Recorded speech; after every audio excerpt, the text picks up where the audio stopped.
The grand ballroom of the Riverside Country Club sparkled under the glow of crystal chandeliers. It was a Saturday evening in late spring, and the annual charity gala was in full swing. Women in elegant gowns glided across the marble floors while men in tailored suits discussed business deals over champagne. The air was thick with expensive perfume, and the subtle notes of classical music playing softly in the background. Marcus Webb moved quietly between the tables, balancing a tray of champagne glasses with practiced ease. At 23 years old, he had been working as a waiter at the country club for nearly 2 years. The job helped pay his rent and, more importantly, allowed him to save money for his real passion. Every spare dollar went toward his dream of becoming a concert pianist. Tonight's event was particularly busy. The guest list included some of the wealthiest families in the city, all gathered to raise money for a local children's hospital. Marcus didn't mind the long hours or the demanding guests. He kept his head down, did his work, and tried not to draw attention to himself. In a place like this, being invisible was often the best strategy for someone in his position. As he refilled water glasses at table 7, Marcus couldn't help but notice the beautiful grand piano sitting silently in the corner of the ballroom. It was a Steinway Model D, the same type used in concert halls around the world. His fingers itched to touch those ivory keys, to feel the weight of them beneath his hands. He had spent countless hours practicing on the old upright piano in his tiny apartment, but an instrument like this was beyond anything he could afford to play regularly. Victoria Hartwell sat at the center table with her husband, Richard, and several of their closest friends. At 52, she was the picture of refined elegance, with perfectly styled blonde hair and a diamond necklace that cost more than most people earned in a year. Victoria came from old money, the kind of wealth that had been passed down through generations. She had never worked a day in her life and wore her privilege like the designer gowns in her closet. Throughout the evening, Victoria had been growing increasingly bored. The speeches had droned on too long, the food was adequate but not exceptional, and the entertainment had yet to begin. The pianist they had hired for the evening had called in sick at the last minute, leaving the ballroom feeling empty and lifeless. Victoria thrived on spectacle and drama, and tonight was proving to be disappointingly dull. When Marcus approached their table to refill wine glasses, Victoria's eyes followed him with casual disinterest. Then her gaze drifted to the unused piano and a mischievous smile curved her lips. She leaned over to whisper something to her friend Patricia, who let out a sharp laugh that drew the attention of others at their table. Marcus felt the weight of their stares but continued his work. He had learned long ago that acknowledging such attention rarely ended well. He moved to the next table, hoping whatever had amused them would pass quickly. Victoria, however, was just getting started. She raised her hand and snapped her fingers in Marcus's direction. The sound cut through the gentle murmur of conversation like a knife. Several heads turned to watch. Marcus took a breath and walked over to their table. His expression remained neutral and professional despite the uncomfortable feeling settling in his stomach. "Yes, ma'am?" How can I help you? he asked politely. Victoria looked him up and down, her smile widening. "Tell me, what's your name?" Marcus, ma'am. "Marcus," she repeated, drawing out the syllables as if tasting them. "Well, Marcus, we seem to have a problem this evening. Our pianist didn't show up and we're all terribly bored. That beautiful piano over there is just sitting empty, which seems like such a waste." Marcus nodded, unsure where this was going. "Yes, ma'am, I heard about that. Very unfortunate." Victoria's eyes glittered with amusement. She glanced at her friends before continuing. "I was just thinking how wonderful it would be to have some music. And then I thought, why should that piano go to waste? Surely someone here must know how to play." Her tone was light and conversational, but there was an edge beneath it that made Marcus uneasy. Several people at nearby tables had stopped their conversations to listen. "I'm sure the event coordinator is working on finding a replacement, ma'am," Marcus said carefully. Victoria waved her hand dismissively. "Oh, that will take hours. No, I have a much better idea." She paused dramatically, making sure she had everyone's attention. "Why don't you play for us, Marcus?" The request hung in the air like a challenge.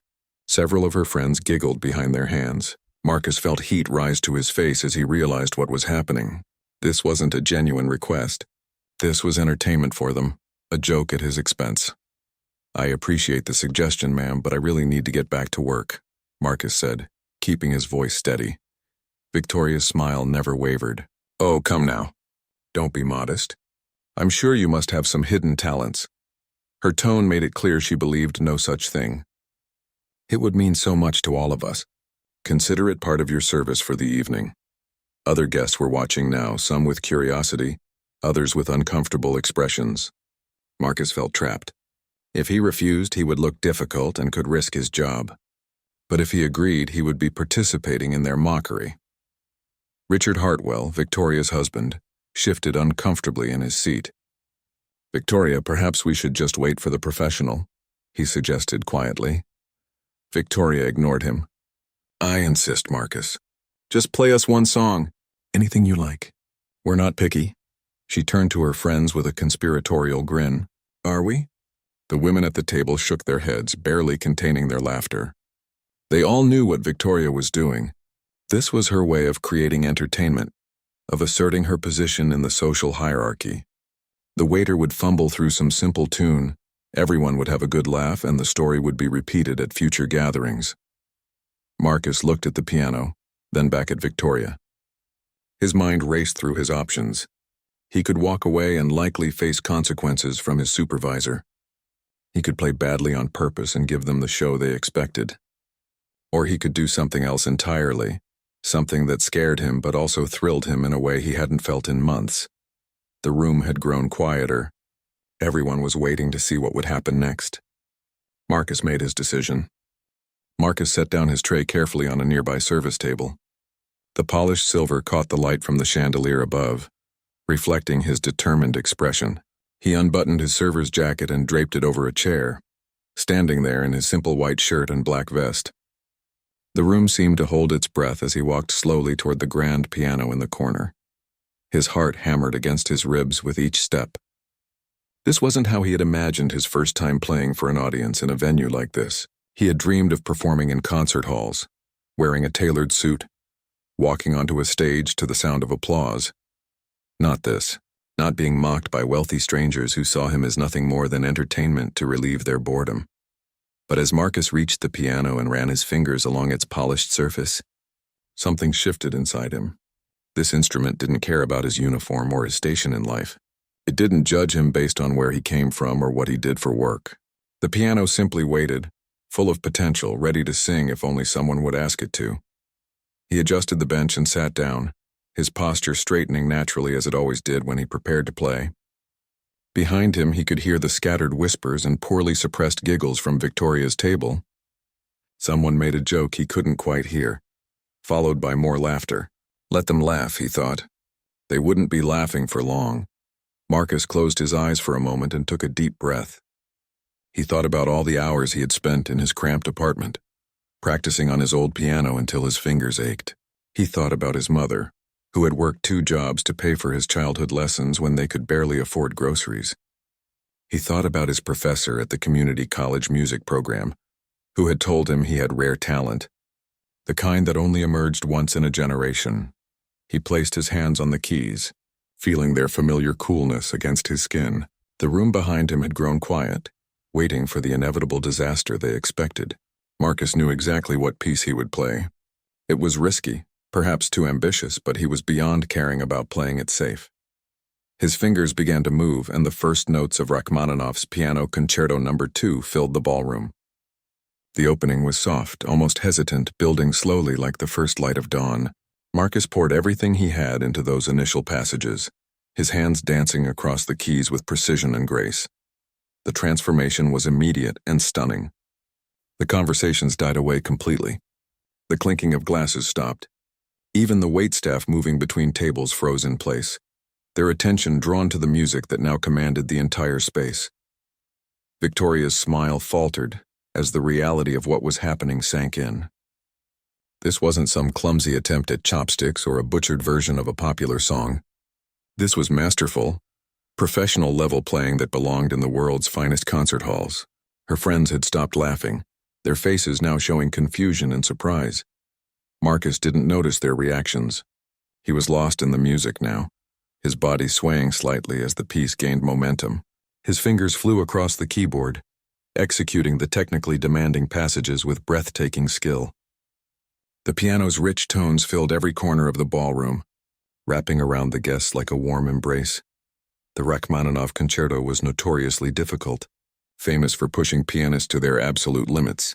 It required not just technical proficiency, but deep emotional understanding, the ability to convey longing and passion and triumph all within its complex structure. Marcus played it as though he had been born to perform this particular piece at this particular moment. A woman at table 3 had tears streaming down her face, though she didn't seem to notice. An elderly gentleman who had been checking his phone put it away and leaned forward, completely captivated. Even the other staff members had stopped pretending to work, standing along the walls with expressions of wonder. As the piece built toward its powerful crescendo, Marcus's entire body was engaged in the performance. His shoulders rose and fell with the dynamics of the music. His feet worked the pedals with perfect timing. His face showed every emotion the piece demanded, from tender vulnerability to fierce determination. Richard Hartwell looked at his wife with an expression that mixed embarrassment with something that might have been respect. He had always known Victoria's cruelty, had always quietly disapproved of the way she treated people she considered beneath her station. But he had never seen her games backfire quite so spectacularly. Victoria herself sat rigid in her chair, her champagne glass forgotten in her hand. She had meant to humiliate this young waiter, to put him in his place and remind everyone present of the natural order of things. Instead, she had given him a stage and he had seized it with both hands. She couldn't decide if she was more angry or impressed. The music swelled and soared, and Marcus played on, oblivious to everything except the conversation he was having with the instrument beneath his hands. This was why he endured the long hours and the thankless work. This was why he practiced until his fingers bled. Music was his language, his truth, and right now he was speaking it more clearly than he ever had before. As the piece moved into its second movement, the mood shifted to something more introspective and melancholic. Marcus's playing softened, each note carefully shaped and placed like precious gems. The contrast from the passionate opening showcased his range and control. This wasn't just someone who could play fast and loud. This was an artist who understood the full spectrum of human emotion and could translate it through music. Some guests had pulled out their phones, recording the unexpected performance. Others simply sat in stunned silence, afraid that any movement might break the spell that had fallen over the room. The charity gala had been transformed from a routine social obligation into something none of them would forget. Marcus played the final notes of the excerpt he had chosen, letting them ring out into the silence. The last chord hung in the air like a question, beautiful and haunting. Then slowly he lifted his hands from the keys and opened his eyes. For a moment nothing happened. The ballroom was so quiet that Marcus could hear his own heartbeat. Then somewhere near the back of the room someone started clapping. Another person joined in, then another, until the entire ballroom erupted in applause. People rose from their seats, giving Marcus a standing ovation. Some were shouting, "Bravo!" while others simply stared at him with expressions of disbelief. Marcus stood up from the piano bench, his legs suddenly shaky. The reality of what had just happened was beginning to sink in. He had just performed one of the most challenging pieces in the classical piano repertoire in front of hundreds of people, and they were celebrating him. Not the waiter in the uniform, but the musician who had just shared something precious with them. His eyes found Victoria's table. She was the only person still seated, her face pale and her expression unreadable. Their eyes met for a brief moment, and Marcus saw something flicker there. Shame, perhaps, or maybe just shock. Either way, her cruel joke had transformed into his triumph, and everyone in the room knew it. The applause continued to wash over Marcus like waves. He stood beside the piano, uncertain of what to do next. Part of him wanted to bow like a proper concert pianist would, but another part remembered he was still technically on duty, still wearing his waiter's vest, still employed to serve drinks rather than perform. The surreal nature of the moment made his head spin. From across the room, Marcus saw his supervisor, Mr. Henderson, pushing through the crowd. The older man's face was red, and Marcus couldn't tell if it was from excitement or anger. Henderson had always been strict about staff maintaining their roles and not drawing attention to themselves. This certainly qualified as drawing attention. Before Henderson could reach him, a distinguished-looking man in his 60s stepped forward. He had silver hair and wore an impeccably tailored tuxedo. His face was familiar to Marcus, though he couldn't immediately place from where. The man extended his hand with a warm smile. "That was absolutely extraordinary, young man," he said, his voice carrying authority and genuine admiration. "I'm Robert Chen. I serve on the board of the City Symphony Orchestra. Where did you study?" Marcus shook his hand, still somewhat dazed. "Thank you, sir. I'm currently at Riverside Community College, in their music program. I study with Professor Williams." Robert's eyebrows rose. "David Williams. He's excellent. But surely you've had training before that. Conservatory work?" Marcus felt heat creep up his neck. "No, sir. Just private lessons when I was younger, and then the community college program. I work here to help pay for my education." A crowd had begun to form around them. Other guests pressed closer, wanting to hear the conversation, wanting to be part of whatever was unfolding. Marcus noticed several people still had their phones out, recording everything. He wondered if this moment would end up on social media, and what that might mean for him. An elegant woman with gray hair joined Robert Chen. She wore a stunning navy gown and carried herself with quiet confidence. "Robert, you must introduce me," she said. "That performance was remarkable. I'm Catherine Mills, director of the Steinberg Foundation. We provide scholarships for gifted musicians." Marcus felt like he had stepped into a dream. These were people whose names appeared on plaques at concert halls, whose donations funded entire music programs. They were talking to him like he mattered, like he was worthy of their time and attention. It was overwhelming and thrilling in equal measure. Mr. Henderson finally reached Marcus, his expression conflicted.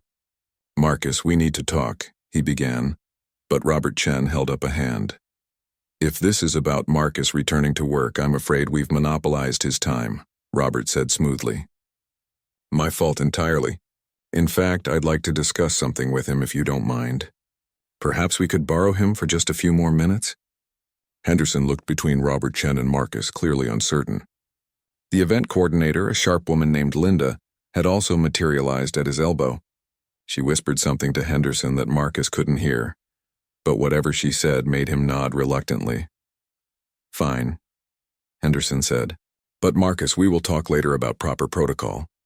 As Henderson retreated, Catherine Mills touched Marcus's arm gently. "Don't worry about him. What you just did was give everyone here an unforgettable evening. Now tell me about your training and your goals. What do you hope to do with your talent?" Marcus gathered his thoughts, trying to sound coherent despite his racing heart. "I want to be a concert pianist. I know it's competitive, and I know I'm starting later than most professionals. But music is everything to me. I practice 4 to 6 hours every day after my shifts here. I'm trying to save enough money to audition for proper conservatories, maybe Juilliard or Curtis." Robert and Catherine exchanged a meaningful look. Before either could respond, another voice cut through the crowd. It was cold and sharp, immediately drawing everyone's attention. "How convenient," Victoria Hartwell said, standing now and approaching the group. Her cheeks were flushed, whether from champagne or embarrassment, Marcus couldn't tell. "Put on a little show and suddenly you're surrounded by admirers. Is this what you planned all along?" The crowd shifted uncomfortably. Robert Chen's expression hardened. "Mrs. Hartwell, I'm not sure what you're implying, but I think everyone here witnessed what happened. You asked this young man to play, and he delivered a performance of exceptional quality." Victoria's eyes flashed dangerously. "I was making a joke. Everyone understood that. It was meant to be lighthearted, a bit of fun to enliven a dull evening. I certainly didn't expect him to turn it into some kind of attention-seeking performance." The silence that followed was painful. Marcus felt dozens of eyes on him, watching to see how he would respond. He could defend himself, point out her obvious intention to humiliate him, but something held him back. Engaging with her anger felt like descending to a level he didn't want to reach. Catherine Mills, however, had no such reservations. "With all due respect, Mrs. Hartwell, I was sitting close enough to hear your comments before Marcus played. Your intention was quite clear, and it wasn't light-hearted fun. You meant to embarrass him. Instead, he revealed himself to be exceptionally talented. If you're upset about that, perhaps you should examine why." Several people in the crowd murmured agreement. Victoria's face went from flush to pale, then back to red again. She looked at her husband for support, but Richard was staring at his shoes, clearly unwilling to defend her behavior. "This is ridiculous," Victoria snapped. "I've been a member of this club for 20 years. I've donated countless amounts to charity events like this, and now I'm being lectured about my behavior by strangers defending the help." She practically spat the last word. Marcus finally spoke, his voice quiet but steady. "Mrs. Hartwell, I don't want to cause any problems. I appreciate everyone's kind words, but maybe it's best if I just get back to work. This has already gotten more attention than I'm comfortable with."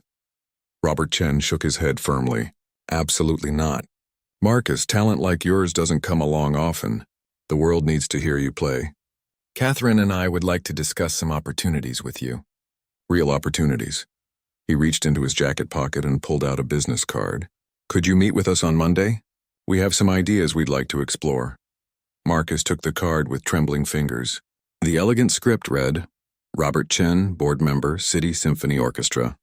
Below it was a phone number and email address. This was real. This was happening. "I have class Monday morning, but I'm free after 1 o'clock, Marcus said, trying to keep his voice from shaking. Catherine Mills produced her own card. "Perfect. Come to my office at 2. We'll talk about the Steinberg Scholarship and some other possibilities. Robert, you should come too. We might be able to coordinate something special." Victoria made a disgusted sound and turned away, grabbing her purse from the table. "Richard, we're leaving. This entire evening has been ruined." Richard looked at his wife, then at Marcus, then back at Victoria. For a moment, Marcus thought he might actually stand up to her, might acknowledge what had really happened here. But old habits were strong, and Richard simply nodded and followed his wife toward the exit. As the Hartwells departed, the tension in the room eased considerably. Other guests approached Marcus, offering congratulations and asking questions about his music. A woman wanted to hire him to play at her daughter's wedding. A man asked if Marcus gave private lessons to his grandchildren. The attention was flattering but also exhausting. After about 20 minutes of conversations and exchanging contact information, Mr. Henderson appeared again. This time his expression was softer, almost apologetic. "Marcus, why don't you take the rest of the night off? I think you've done more than enough work this evening." Marcus nodded gratefully. His hands were still shaking slightly from the adrenaline, and his mind was spinning with everything that had happened. He retrieved his jacket and made his way toward the staff exit, but before he could leave, Robert Chen called out to him one more time. "Marcus, one more thing.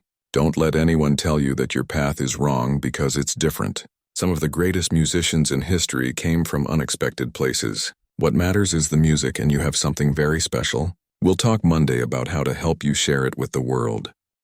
Marcus barely slept that night. He lay in his small apartment staring at the ceiling while his mind replayed the evening's events over and over. Every time he closed his eyes, he saw the stunned faces of the guests, heard the thunderous applause, felt his fingers flying across those perfect piano keys. The business cards from Robert Chen and Catherine Mills sat on his nightstand, proof that the whole extraordinary evening hadn't been just a dream. By the time dawn broke through his thin curtains, Marcus had convinced himself a dozen times that nothing would come of Monday's meeting. These wealthy people probably made promises all the time that they never intended to keep. They had been caught up in the moment, moved by the music and the drama, but cold reality would set in soon enough. He was just a waiter who happened to play piano well. That didn't change anything about his circumstances or his future. Still, he couldn't stop the small flame of hope that burned in his chest. What if this was real? What if his life was actually about to change? His phone buzzed around 8 in the morning. Marcus reached for it groggily, expecting a text from one of his co-workers or maybe his mother. Instead, he found his social media notifications had exploded. He had been tagged in dozens of posts and the numbers kept climbing. With growing disbelief, Marcus opened the apps and started scrolling. Someone had posted a video of his performance from the night before, and it was spreading like wildfire. The caption read, "Rich woman mocks waiter by asking him to play piano. Watch what happens next." The video already had over 100,000 views and the comments section was flooded with responses. This made me cry. Such beautiful playing. The look on that woman's face when she realized he could actually play is priceless. Someone signed this man to a record deal. Immediately. This is why you should never judge people by their job. Incredible talent. Marcus scrolled through comment after comment, his heart racing. The video had been shared to multiple platforms, and each version seemed to be gaining momentum. By mid-morning, the view count had crossed 1 million. His phone kept buzzing with friend requests, messages from strangers, and interview requests from local news stations. Professor Williams called around 10. "Marcus, I just saw the video. My phone has been ringing nonstop with people asking about you. The dean of the music department wants to meet with you tomorrow. And Marcus, I've already had 2 calls from professional management companies asking if you have representation." Marcus sank onto his worn couch, feeling dizzy. "Professor, I don't understand what's happening. It was just one performance at a charity event." "It was a phenomenal performance captured at exactly the right moment," Professor Williams corrected. "The story has everything. A talented underdog, a villain who got her comeuppance, and a triumph of art over prejudice. People are connecting with it emotionally. But Marcus, we need to be smart about how you handle this. The attention can disappear as quickly as it came if we're not careful." They talked for another 20 minutes, with Professor Williams giving advice about media requests and warning Marcus to be careful about signing anything without proper legal counsel. When Marcus finally hung up, his head was spinning even more than before. Around noon, Marcus's mother called. She had seen the video too, shared by one of her friends from church. She was crying, which made Marcus's eyes sting with tears as well. His mother had sacrificed so much to give him music lessons as a child, working overtime at the hospital, and taking on weekend shifts so he could study with a proper teacher. She had always believed in his talent even when he doubted himself. "Baby, I'm so proud of you," she said through her tears. "All those years of practice, all those hours you spent at that piano. Everyone can see now what I always knew. You're special. You're going to do great things." "Mom, nothing's guaranteed yet," Marcus said, though his voice was thick with emotion. "This might all blow over in a few days." "Maybe," his mother agreed. "But maybe not. Either way, you showed them who you really are. You showed the world. That woman thought she could make you small, but you refused to be diminished. That matters, Marcus. That matters more than you know." After he hung up with his mother, Marcus tried to go about his Sunday routine. He practiced piano for several hours, working on some pieces he had been learning. The familiar ritual helped calm his racing thoughts. Music had always been his refuge, and today was no different. His phone continued to buzz throughout the day. A reporter from the local newspaper wanted an interview. A morning show producer asked if he would come on their program. Someone claiming to be a talent scout left a voicemail. Marcus ignored most of them, remembering Professor Williams's advice about being careful and strategic. That evening, as Marcus was making dinner in his tiny kitchen, someone knocked on his apartment door. He wasn't expecting anyone, and visitors were rare in his building. When he opened the door, he was surprised to find a young woman in her 30s holding a professional camera and a notepad. "Marcus Webb, I'm Jennifer Torres from the City Chronicle. I know this is unexpected, but I was hoping you might have a few minutes to talk. Your story is remarkable, and I think our readers would love to hear it in your own words, not just from a viral video." Marcus hesitated. He had never been interviewed before, never had his story told in a newspaper. But Jennifer seemed genuine, and the City Chronicle was a respected publication, not a tabloid looking for gossip. "I guess I can talk for a few minutes," Marcus said, opening the door wider. "Sorry about the mess. I wasn't expecting company." Jennifer smiled warmly. "Trust me, I've seen worse. And thank you for taking the time. I promise to be fair and accurate with whatever we discuss." They sat at Marcus's small kitchen table, and Jennifer pulled out a recording device after asking his permission. For the next hour, Marcus told his story. He talked about growing up in a modest household, about his mother's sacrifices, about falling in love with piano as a child. He described working at the country club to pay for school, the grinding routine of long shifts followed by hours of practice. When he got to the previous night's events, Marcus was careful in how he described Victoria Hartwell. He didn't want to come across as vindictive or bitter, even though he had every right to be angry about how she had treated him. "She asked me to play as a joke," Marcus said simply. "I think she expected me to decline or to play poorly. Instead, I decided to show her what I could really do. I wasn't trying to embarrass her. I just wanted to play music, to share something beautiful with people who might appreciate it." Jennifer nodded, taking notes even though she was recording. The video has sparked a lot of conversation online about class, about assumptions we make about people based on their jobs. How does it feel to be at the center of that conversation? Marcus thought carefully before answering. "It's overwhelming, honestly. I've always just wanted to be a musician, to share my love of music with others. I never expected to become some kind of symbol or viral sensation. But if my story makes people think twice before judging others, if it reminds people that everyone has depth and talent that might not be obvious on the surface, then maybe some good can come from this. What about Mrs. Hartwell? Jennifer asked. Do you have any message for her? Marcus was quiet for a moment. I hope she learned something from what happened. I hope she realizes that treating people with cruelty, even in the name of fun, can backfire in unexpected ways. But more than that, I hope she understands that everyone deserves respect regardless of their position or profession. The person serving your table, cleaning your office, or parking your car might have dreams and talents you know nothing about. We should treat everyone with dignity, Jennifer smiled. That's a thoughtful response. One more question. What happens next for you? Where do you hope this leads? Tomorrow I have a meeting with some people from the symphony and a scholarship foundation. I don't know what will come of it. But whatever happens, I'm going to keep playing, keep studying, keep working toward my goal of being a professional concert pianist. This attention is nice, but it's not why I make music. I make music because I have to. Because it's who I am. That won't change whether I'm playing in concert halls or practicing alone in my apartment. After Jennifer left, Marcus felt both exhausted and energized. Telling his story had been cathartic in a way he hadn't expected. He looked around his small apartment with fresh eyes, seeing it not as a symbol of his struggle but as a place where he had grown and practiced and prepared for opportunities he didn't even know were coming. Monday morning arrived with a mixture of nerves and anticipation. Marcus attended his music theory class at the community college, trying to focus on the lecture about harmonic progressions, but his mind kept drifting to the afternoon meeting with Robert Chen and Catherine Mills. His classmates kept stealing glances at him, and during the break, several approached to congratulate him on the viral video. Man, you're famous now, said Derek, a fellow music student. My girlfriend sent me that video yesterday and I was like, wait, I know that guy. He sits 2 rows ahead of me in class. Marcus laughed awkwardly. I'm not famous. I just had one moment that happened to get recorded. Are you kidding? You have over 5 million views now.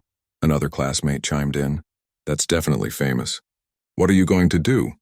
Right now I'm going to pass this music theory exam next week, Marcus said, though he appreciated their enthusiasm. Everything else is just noise until I figure out what's real and what's just internet hype. After class, Professor Williams pulled Marcus aside. His expression was serious but not unkind. The dean wants to feature you in the college's promotional materials. They're calling you an inspiring success story. I told them to give you space to figure things out first, but be prepared for that conversation. Marcus nodded. Thank you, Professor. And thanks for all your guidance yesterday. I was pretty lost. You're handling this better than most would, Professor Williams said. Just remember, talent opens doors, but discipline and character keep them open. Don't let this moment define you. Let it be one step in a much longer journey. Those words stayed with Marcus as he drove to Catherine Mills's office that afternoon. The Steinberg Foundation occupied several floors of a modern building downtown, its lobby decorated with photographs of musicians who had received their support over the years.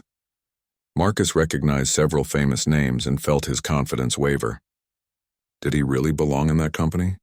The receptionist directed him to the 14th floor, where Catherine Mills's assistant greeted him warmly and led him to a spacious conference room. Floor-to-ceiling windows overlooked the city, and the afternoon sunlight streamed in, making everything feel bright and full of possibility. Catherine and Robert were already there, along with 2 other people Marcus didn't recognize. Catherine stood to greet him, shaking his hand with genuine warmth. Marcus, thank you for coming. I hope you don't mind, but we've invited a couple of colleagues to join us. This is Dr. Sarah Yamamoto. She's on the faculty at the Conservatory of Music. And this is Michael Stevens, a concert promoter who works with emerging classical artists. Marcus shook hands with everyone, trying not to let his nervousness show. These were serious professionals, the kind of people who could genuinely change his trajectory if they chose to invest in him. Robert gestured for everyone to sit. Marcus, we've all watched your performance multiple times since Saturday night. We've also done some research into your background and spoken with Professor Williams. What you accomplished on that piano, with your level of formal training, is remarkable, but we wanted to meet with you to understand who you are beyond that one moment. Tell us about your journey with music. For the next 20 minutes, Marcus talked about his relationship with piano, the sacrifices his mother had made, his dreams of performing professionally. He described his practice regimen, the pieces he was currently working on, and his long-term goals. They asked thoughtful questions about his musical influences, his understanding of different composers, and his aspirations. Dr. Yamamoto leaned forward, her expression thoughtful. "Marcus, I'm going to be direct with you. You have exceptional raw talent, but you also have significant gaps in your training. You've never studied music theory at an advanced level. You haven't had consistent access to professional-grade instruments, and you haven't performed regularly in front of audiences. These aren't criticisms. They're simply realities based on your circumstances." Marcus felt his heart sink. Here it came, the gentle letdown, the acknowledgement that he was talented but ultimately not quite good enough for the professional world. But Dr. Yamamoto wasn't finished. "However, those gaps are fixable. What isn't teachable is what you already have: natural musicality, emotional depth in your playing, and remarkable technical ability despite limited formal training. If you're willing to work harder than you've ever worked before, I believe we can get you to the level you need to compete professionally." Catherine Mills opened a folder in front of her. "The Steinberg Foundation wants to offer you a full scholarship. This would cover your tuition, provide you with a stipend for living expenses so you can quit your job at the country club, and give you access to practice facilities with concert-quality instruments. The scholarship would require you to transfer to the Conservatory of Music and commit to an intensive program of study." Marcus felt like the air had been knocked out of his lungs. That's incredibly generous. I don't know what to say." "There's more," Robert Chen said, a smile playing at the corners of his mouth. "The symphony is planning a series of concerts this fall featuring emerging artists. We'd like to include you in that lineup. You would perform one piece with the orchestra, showcasing your talent to our regular audience and music critics. It would be excellent exposure and valuable experience." Michael Stevens spoke up for the first time. "And I'd like to discuss representation. I work with young classical musicians, helping them build careers, secure performances, and manage the business side of things. Your viral moment has created a unique opportunity. There's genuine public interest in your story and your music. We need to be strategic about how we leverage that interest, while also focusing on your artistic development." Marcus looked around the table at these 4 successful professionals who were offering to invest their time, money, and expertise in him. It was everything he had dreamed about, handed to him on a silver platter. So why did he feel a knot of anxiety in his stomach? "Can I ask something?" Marcus said slowly. "Is this happening because I'm genuinely talented enough to deserve these opportunities? Or is it happening because a video went viral? Because if it's just about the internet attention, that feels like building a career on sand. It could disappear tomorrow." The room was quiet for a moment. Then Catherine Mills smiled, and it was a smile of respect. "That's an excellent question, and it shows maturity beyond your years. The honest answer is that the viral video brought you to our attention in a way that might not have happened otherwise. The classical music world can be insular and difficult to break into, especially for someone from your background without traditional connections." She paused, choosing her words carefully. "However, we're not offering you these opportunities because of internet fame. We're offering them because when we watched you play, when we listened to Professor Williams talk about your dedication and potential, when we saw your technical ability and emotional depth, we recognized something worth investing in. The video opened a door, but you're the one who has to walk through it and prove you belong there." Dr. Yamamoto nodded in agreement. "I've been teaching for 25 years. I've seen hundreds of talented students come through my program. Some make it professionally, many don't. What separates the two groups isn't usually raw talent. It's work ethic, resilience, and genuine passion for the music itself. From what I've seen and heard about you, you have those qualities. That's why I'm willing to take you on as a student." Robert Chen leaned back in his chair. "Marcus, let me tell you something about the music world. It's brutally competitive, often unfair, and increasingly difficult to sustain a career in. If you accept these opportunities, you'll be working harder than you can probably imagine right now. You'll face setbacks and criticism. Some people will always dismiss you as the viral video guy, the novelty act. Others will resent that you got opportunities they think they deserved more." He let that sink in before continuing. "But if you have the talent and the drive, those obstacles become irrelevant. Your performance on Saturday night suggested you have both. Now we need to find out if you can sustain that level of excellence over time, under pressure, with high stakes. That's what this year is really about. Marcus sat back, processing everything. These weren't empty promises or shallow flattery. These were serious professionals offering him a legitimate path forward, but also being honest about the challenges ahead. The respect they were showing him by treating him like an adult, by acknowledging both the opportunities and the difficulties, meant more than any amount of praise. "I want to accept," Marcus said, his voice steady despite the emotions swirling inside him. "I understand this won't be easy. I understand I have a lot to prove and a lot to learn. But music is what I'm meant to do. I've always known that, even when it seemed impossible. If you're willing to invest in me, I promise I'll give you everything I have." The next 6 months transformed Marcus's life in ways he could never have imagined.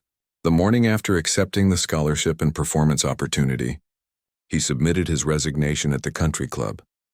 Mr. Henderson, who had watched the entire saga unfold, shook his hand and told him he'd always known Marcus was destined for something beyond serving drinks. There was genuine pride in the older man's eyes that made Marcus realize not everyone at the club had seen him as merely staff. Transferring to the Conservatory of Music was like stepping into a different universe. The building itself was intimidating, a century-old structure with practice rooms that had witnessed generations of aspiring musicians. On his first day, Marcus walked through halls lined with portraits of famous alumni, feeling both inspired and inadequate. These were people who had studied music from childhood, who came from families steeped in classical tradition. He was just a kid from a working-class neighborhood who happened to play piano well. Dr. Yamamoto became both mentor and taskmaster. She was brilliant, demanding, and entirely unsympathetic to excuses. During their first private lesson, she listened to him play for 15 minutes before stopping him with a raised hand. "You have natural talent, but your technique has significant weaknesses," she said bluntly. "Your left hand is lazy. You're not using proper finger positioning in the higher registers, and your pedal work is inconsistent. We're going to rebuild your foundation from the ground up. It will be frustrating.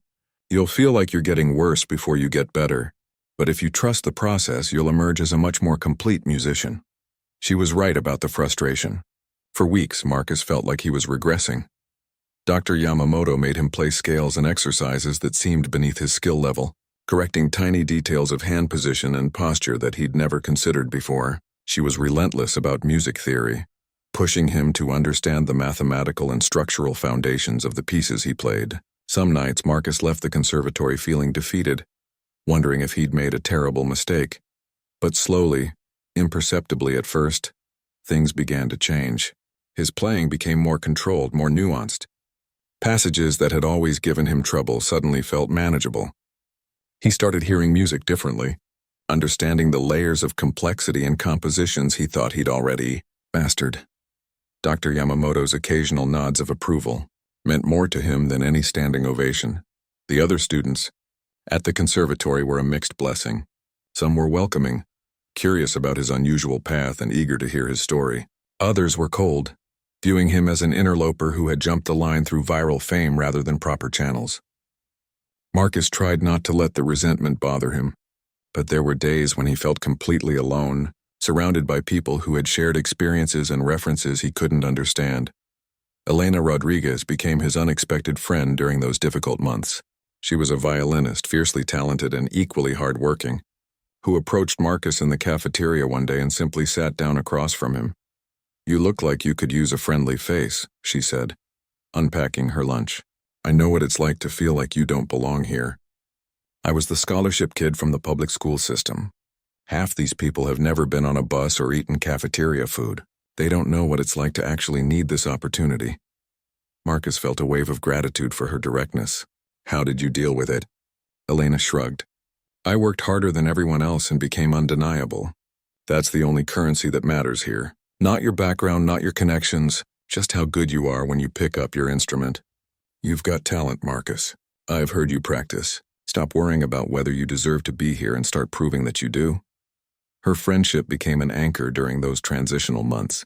They studied together, practiced together, and occasionally ventured out for cheap pizza when their scholarship stipends allowed. Elena introduced him to other students from similar backgrounds, And gradually Marcus began to build a community within the conservatory. The viral video's fame proved to be both blessing and curse. Journalists occasionally reached out for follow-up stories. Social media users debated whether his opportunities were deserved or simply the result of a feel-good narrative. Some classical music purists dismissed him as a gimmick, predicting he would flame out once the novelty wore off. Others championed him as exactly what the classical world needed: fresh blood and a compelling story to attract new audiences. Marcus tried to ignore the online chatter, but it was impossible to completely shut it out. Michael Stevens, his new manager, advised him to maintain a modest social media presence without engaging in debates or responding to critics. "Let your playing speak for itself," Michael said repeatedly. "Everything else is just noise." As summer faded into fall, the symphony performance loomed larger. Marcus would be playing Rachmaninoff's Piano Concerto No. 2, the same piece that had gone viral months earlier.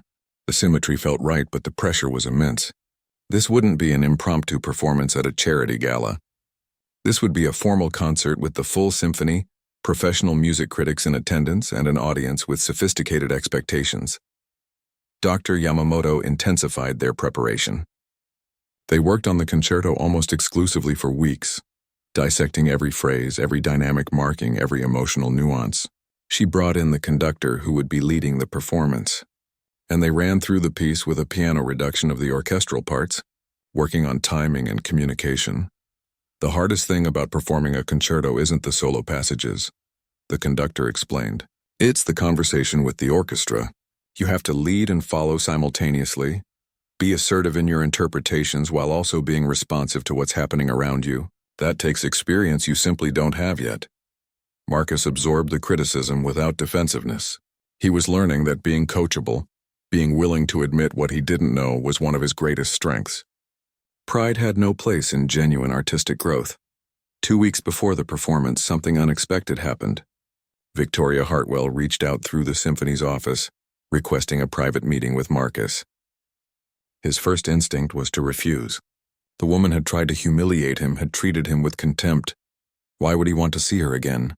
But curiosity won out.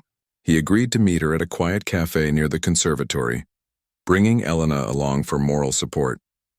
When Victoria arrived, Marcus barely recognized her. She looked smaller somehow, less intimidating than she had seemed that night at the country club. She ordered coffee with shaking hands and took a long moment before speaking. "I owe you an apology," Victoria said quietly. "What I did that night was cruel and inexcusable. I treated you as less than human, as entertainment for my amusement. I've thought about that evening every day since it happened. The way you played, the grace you showed in the face of my mockery, forced me to look at myself in ways I'd been avoiding for years." Marcus sat silently, waiting for her to continue. This wasn't what he'd expected. "My husband left me 3 months ago," Victoria continued. "He said he couldn't watch me treat people that way anymore. Said I'd become someone he didn't recognize, someone driven by status and cruelty. Losing him made me realize he was right. I've spent my whole life thinking that having money and status gave me permission to look down on others. Your performance showed me how wrong I was." She pulled out an envelope and slid it across the table. "This isn't an attempt to buy forgiveness. It's a donation to the Steinberg Foundation's scholarship program, designated to help other talented musicians who need support. It's the least I can do. I genuinely hope you succeed, Marcus. You deserve every opportunity you've been given. I'm sorry it took humiliating myself publicly for me to learn basic human decency." Marcus looked at the envelope but didn't open it. "Mrs. Hartwell, I appreciate the apology, I do. But I want you to know that I didn't play that night to teach you a lesson or to get revenge. I played because making music is who I am, regardless of the circumstances. If you've genuinely changed, then I'm glad. Not for me, but for the next server or janitor or delivery person who crosses your path." Victoria nodded, tears in her eyes. "I understand. Thank you for meeting with me. And Marcus, I'll be at the symphony performance. Not in the front row, not making a spectacle. Just there to hear you play again properly this time, with the respect you deserved from the beginning." After Victoria left, Elena looked at Marcus with raised eyebrows. "That was intense. You okay?" Marcus considered the question. "Yeah, I think I am. She did a terrible thing, but she's trying to make amends. That takes courage. Maybe that's what growth looks like sometimes. messy and uncomfortable but ultimately moving forward. The night of the symphony performance arrived with crystalline clarity. Marcus stood backstage at Symphony Hall, wearing a tailored tuxedo that the symphony had provided, listening to the murmur of the audience filling the seats beyond the curtain. His hands were steady, his breathing calm. After months of grueling preparation, countless hours of practice, and more self-doubt than he cared to admit, he felt ready. Dr. Yamamoto appeared beside him, placing a hand on his shoulder. Remember, this performance isn't about proving anything to anyone except yourself. Play the music as you hear it, as you feel it. Trust your preparation and let the piano speak. Marcus nodded, grateful for her presence. She had pushed him harder than anyone ever had. But she had also believed in him when he struggled to believe in himself. Whatever happened tonight, he owed her more than he could express. The stage manager gave him the signal. Marcus walked onto the stage, his footsteps echoing in the sudden hush that fell over the audience. The concert hall was magnificent, with perfect acoustics and rows of seats rising toward an ornate ceiling. He could see faces in the front rows, some curious, some skeptical, all expectant. Somewhere out there was his mother, Professor Williams, Elena, and yes, even Victoria Hartwell. But as Marcus approached the piano and saw the full orchestra assembled behind him, all of that faded away. This was where he belonged. This was what he had been working toward his entire life. The conductor raised his baton. The orchestra began the opening measures of Rachmaninoff's Piano Concerto No. 2, those familiar chords that Marcus had lived with for months. When his moment came, Marcus's hands found the keys like coming home. From the first notes, he knew this performance would be different from that night at the country club. That performance had been driven by defiance and emotion. This one was driven by understanding and artistry. Marcus played with a maturity that surprised even himself. The months of rigorous training showed in every phrase, every carefully considered dynamic choice. He conversed with the orchestra, listening and responding, leading when the music demanded and supporting when needed. The technical passages that had once challenged him now flowed naturally. The emotional depths of the piece resonated through his playing with authenticity, earned through his own struggles and growth. The audience disappeared. The stakes disappeared. There was only the music, vast and beautiful and achingly human. Marcus poured everything into the performance. His mother's sacrifices, the lonely hours of practice, the sting of Victoria's mockery, the fear and hope of the past months. It all channeled through his fingers into Rachmaninoff's notes, transforming his lived experience into something universal and transcendent. When he reached the concerto's climactic final movement, Marcus felt the orchestra surge with him. The conductor's eyes met his with approval and encouragement. Together they built toward the triumphant conclusion, the music swelling to fill every corner of the hall. Marcus's fingers flew across the keys with precision and power, his entire body engaged in the act of creation. The final chord rang out, then faded into absolute silence. For a moment that seemed to stretch forever, nothing happened. Then the audience erupted. It wasn't just applause. It was an ovation that shook the hall. People leapt to their feet, their enthusiasm genuine and overwhelming. Marcus stood beside the piano, breathing hard, tears pricking his eyes. He bowed to the audience, then turned to bow to the orchestra, whose members were applauding him as well. The conductor approached and shook his hand warmly, then gestured for Marcus to take another bow. The applause continued, wave after wave of affirmation. Marcus scanned the audience, finding his mother's face. She was crying, her hands pressed to her mouth, and the sight of her joy made his own tears spill over. Backstage afterward, Marcus was surrounded by well-wishers. Music critics who had come with skeptical pens were genuinely impressed. Robert Chen beamed with pride. Dr. Yamamoto allowed herself a small smile and a nod that meant more than any extravagant praise. Elena hugged him fiercely, whispering, "You were incredible. You proved you belong here." But the moment that stayed with Marcus came later as the crowd was thinning. Victoria Hartwell approached hesitantly, staying back until Marcus made eye contact and nodded permission for her to come closer. "That was beautiful," she said simply. "Thank you for letting the music speak. I understand now what I almost destroyed that night. I'm grateful I failed." Marcus extended his hand, and after a moment's surprise, Victoria shook it. "Thank you for coming," he said. "And thank you for the donation to the scholarship fund. Other kids like me will get chances because of that." Victoria nodded and stepped back, allowing others to congratulate Marcus. As she left, Marcus watched her go with a sense of closure. Her cruelty had inadvertently opened doors for him, but his own talent and dedication had walked him through them. Both things could be true. His mother reached him finally, pushing through the crowd with determined purpose. She wrapped him in a tight embrace, and Marcus held her, the woman who had made all of this possible through her unwavering support and sacrifice. "I'm so proud of you, baby," she whispered, "not just because you played beautifully, but because of who you've become. You could have let bitterness consume you after what that woman did. Instead, you turned it into fuel for growth. That takes character." The reviews that appeared over the next few days were overwhelmingly positive. Critics praised his technical skill, his emotional depth, and his promising future. A few noted that he still had room to grow, that experience would add even more layers to his interpretations. But the consensus was clear. Marcus Webb was a serious talent worth watching. Michael Stevens called with news of performance opportunities. Music festivals wanted him. Recording companies expressed interest. Universities invited him to give master classes. The viral video that had started everything was now barely mentioned. Marcus had become more than a feel-good story. He had become a legitimate artist, but perhaps the most meaningful recognition came from within the conservatory itself. The students who had once viewed him with suspicion or resentment began treating him with respect. They had witnessed his dedication firsthand, seen him in practice rooms early and late, watched him accept criticism and work tirelessly to improve. He had earned his place through the only currency that truly mattered in their world, the music itself. A year after that fateful night at the Charity Gala, Marcus stood on the same stage at Symphony Hall, this time performing as part of a young artist recital. As he played, he reflected on the journey that had brought him here. A moment of cruelty had become a catalyst for change, not just in his own life but in the lives of others. The scholarship Victoria had funded was already supporting 3 other talented musicians from disadvantaged backgrounds. The video of his performance had inspired countless young people to pursue their artistic dreams despite obstacles. Professor Williams reported record enrollment in the community college music program, with students citing Marcus's story as inspiration. But Marcus understood that inspiration only took you so far.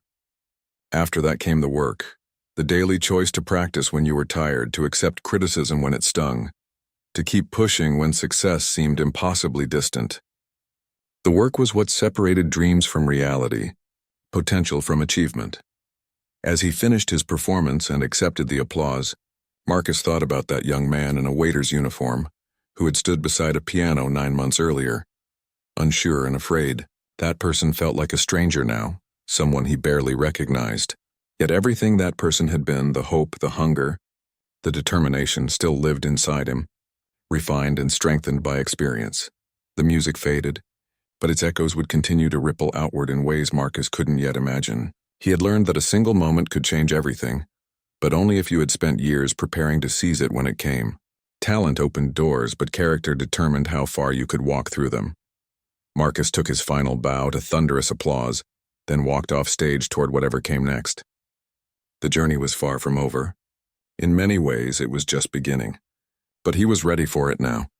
No longer the waiter who could play piano, but the pianist who had once waited tables.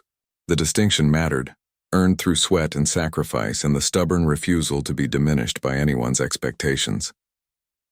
As he stepped into the wings, Dr. Yamamoto waited with her usual restrained approval. "Well done, Marcus. You're becoming the musician I knew you could be. But don't let success make you complacent. There's still so much more to learn, so many heights yet to reach." Marcus smiled, recognizing the challenge in her words not as criticism, but as faith in his potential. "I know, Dr. Yamamoto, I'm ready to keep working." And he was. The boy who had once practiced on a battered upright piano in a tiny apartment, who had served drinks while dreaming of concert halls, who had been asked to play as a joke and responded with grace. That boy had become a man who understood that the real victory wasn't in proving others wrong. It was in proving yourself right, in honoring the gifts you'd been given through tireless dedication to your craft. Marcus Webb's story was no longer about a viral moment or a rich woman's cruelty. It was about transformation, about the power of art to transcend circumstances, and about the quiet dignity of refusing to be defined by anyone else's narrow expectations. It was about finding your voice and having the courage to let it sing, no matter who was listening or what they expected to hear. The music played on and Marcus played with it, creating something beautiful from the raw materials of his life. And in the end, that was what mattered most. Not the applause or the recognition or the validation from others, but the pure joy of making music, of sharing something beautiful with the world, of becoming fully and authentically yourself through the art you created. The grand piano waited for him in practice rooms and concert halls, patient and eternal, ready to transform his dedication into something that would outlast them both. And Marcus, finally understanding what it meant to be not just talented but committed, was ready to spend his life in that sacred conversation between musician and instrument, creating beauty one note at a time.